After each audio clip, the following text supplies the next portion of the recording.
আল্লাহ যখন এই পৃথিবী সৃষ্টি করলেন, পৃথিবীর মধ্যে ভাইব্রেশন হচ্ছিল, কাঁপাকাঁপি। আল্লাহ পৃথিবীর কাঁপাকাঁপি বন্ধ করার জন্য পেরেকের মতো পাহাড়গুলোকে পৃথিবীতে ঠুকে দিলেন, কাঁপাকাঁপি বন্ধ হয়ে গেল। এই দৃশ্য দেখে ফেরেশতারা বলে, ইয়া রব, পাহাড়ের এত শক্তি, আপনার সৃষ্টির মধ্যে পাহাড়ের চেয়ে শক্তিশালী কিছু আছে?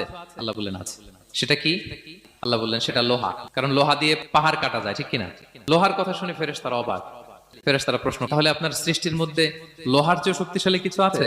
আল্লাহ বললেন আছে। কি সেটা? আন্নার, আগুন। কারণ আগুন লোহাকে কি করে? গলিয়ে ফেলে। ফেরেশতারা শুধু অবাকই হচ্ছে। ফেরেশতারা বলে, আগুনের চেয়ে শক্তিশালী কিছু আছে? আল্লাহ বলে আছে, আলমা, পানি।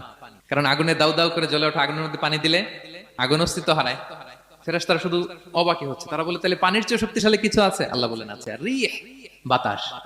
কারণ বাতাস পানিকে একদিক থেকে আরেক দিকে নিয়ে যায়। জলের মধ্যে বায়ুর উচ্ছ্বাস লাগলে জলোচ্ছ্বাস তৈরি হয়, ঠিক কিনা?